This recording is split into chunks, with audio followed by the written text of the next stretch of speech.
அனைவருக்கும் வணக்கம். இந்த எபிசோடில் ஒவ்வொரு நபரும் இந்த காலகட்டத்தில் நோயினாவே கிட்னி தான் முக்கியம். ஏன்னா நீங்கள் சாப்பிட்ற சாப்பாடு எல்லாமே சுத்தம் பண்ணி சுத்திகரிப்பு செஞ்சு நல்ல பொருளை மட்டும்தான் ரத்தத்துக்கு அனுப்புது. ஆனால் அவரை சரி செஞ்சாவே போதும், உங்களுக்கு எந்த பிரச்சனையும் இருக்காது. சப்போஸ் கிட்னி ஃபெயிலியரா, ரெண்டாவது நுரையீரலில் நிறைய சளியா ஆஸ்துமாவா எதுவாக இருக்கட்டங்க, எல்லாத்துக்கும் காரணம் கிட்னி தான்.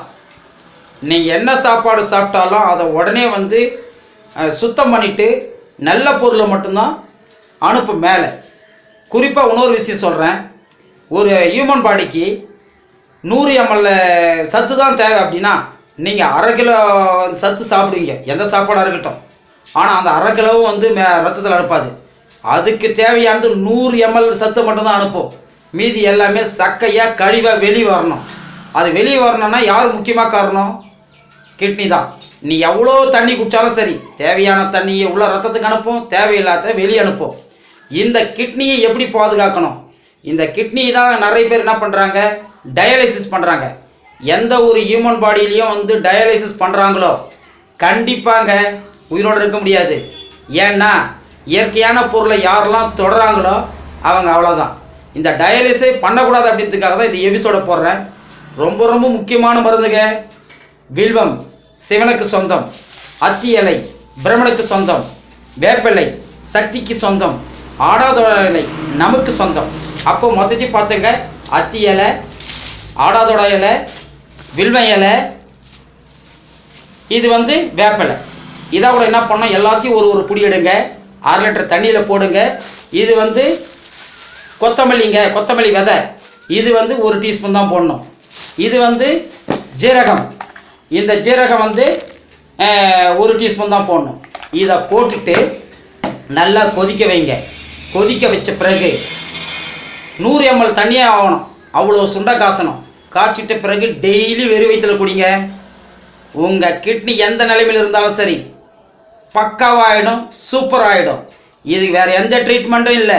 சப்போஸ் எனக்கு கிட்னி ஃபெயிலியருங்க, கிட்னியில் தாங்க எனக்கு எதோ இன்ஃபெக்ஷன் சொல்கிறாங்க, எந்த கவலையும் படாதீங்க. கிட்னியை பாதுகாப்பது கடவுள் நமக்கு நிறைய மூலிகை கொடுத்துருக்கிறார். அது ரொம்ப ரொம்ப சீக்கிரட்டாக மறைக்கப்பட்ட மூலிகை தான் இப்போ உங்கள் நான் சொல்லியிருக்கிறேனே. தயவு செய்து ஒவ்வொருவரும் பயன்படுங்க. உங்கள் சொந்த பந்தத்துக்கு சொல்லுங்கள். டயாலிசிஸ் பண்ண தேவையில்லை, ஒரு முறை பண்ணிட்டா அவ்வளோதான். டெய்லி பண்ணி தான் இருக்கணும். ஒரு நாளைக்கு டயாலிசிஸ் பண்ணாவே 4000 5000 உடைய கணக்கு. நீங்கள் எங்கே போவாங்க உங்கள் பணத்துக்கு? அந்த பணம்லாம் செலவு பண்ண தேவையில்லை. இந்த பொருள் மட்டும் யூஸ் பண்ணுங்கள். உங்களுக்கு சந்தேகம் எதுவாக இருந்தாலும் இந்த லைஃப் சக்ஸஸ் கருவி பாருங்கள். லைஃப் சக்ஸஸ் தெரப்பி கண்டிப்பாக நிறைய ஒரு எபிசோடு போடுறோம். அதை நீங்கள் என்ன பண்ணணும், லைக் பண்ணணும், சப்ஸ்கிரைப் செய்யணும், ஷேர் பண்ணுங்கள். ஏன் அப்படின்னா இது ரொம்ப முக்கியமானதுங்க. டாக்டர் என்ன பண்ணுவார், அவர் மட்டும்தான் பிழைக்கணும். எப்பவுமே இந்த சித்தரால் மறைக்கப்பட்டது கர்மவனை அவரவர் அனுபவிக்க வேண்டும். ஆனால் அந்த கர்மாவிலிருந்து விடுபட தான் கடவுள் ஒவ்வொரு நபர் மூலமும் ஒவ்வொருத்தர் பிரபஞ்சத்துக்கு அனுப்புகிறார். இதை பற்றி நல்லா தெளிவாக தெரிஞ்சுங்க. நமக்கு தேவையான மூலிகைன்னா 1 ஆடாதோடா, வேப்பிலை, வில்வம், அத்தி இலை, இது ஜீரகம், கொத்தமல்லி, இது எல்லாத்தையும் போட்டுட்டு 1/2 லிட்டர் தண்ணி ஊற்றுங்க. அது 100 ml காசுங்க. டெய்லி குடிங்க. இதனால் எந்த சைடு எஃபெக்ட் இல்லை. டயாலிசிஸே பண்ண தேவையில்லை. நீங்கள் உங்கள் காசு விரயம் ஆக தேவையில்லை. ஏன்னா இது யாருக்கு இந்த மருந்து எல்லாத்துக்குமே யாராவது யூரியா போட்டிருக்கிறாங்களா? யாராவது வளர்க்க முடியுமா? இயற்கையாகவே கடவுள் மட்டும்தான் இதை படைக்க முடியும். அவர் தான் சொல்லியிருக்கிறாரு. இதான் பின்னாடி இருக்கிறாங்க இல்லையா சித்தர்கள், இவங்க கண்டு அனுபவித்து வாழ்க்கையில் 1000 ஆண்டுகள்லாம் வாழ்ந்துருக்குறாங்க. நம்ம தாங்க 60லேயும் 30லேயும் 70லேயும் சாவறோம். ஏன் அப்படின்னா நம்முடைய குணம் சரியில்லை, நம்முடைய மனம் சரியில்லை, நம்ம யார் பற்றியும் கேட்கறதில்ல.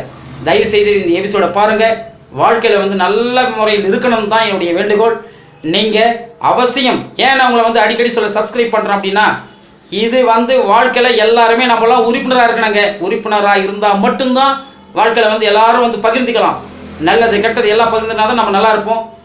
நன்றி. நீங்கள் இந்த எபிசோடை பார்த்து ஷேர் பண்ணுங்கள், லைக் பண்ணுங்கள், சப்ஸ்கிரைப் செய்யுங்க. விடைபெறுகிறேன். வணக்கம்.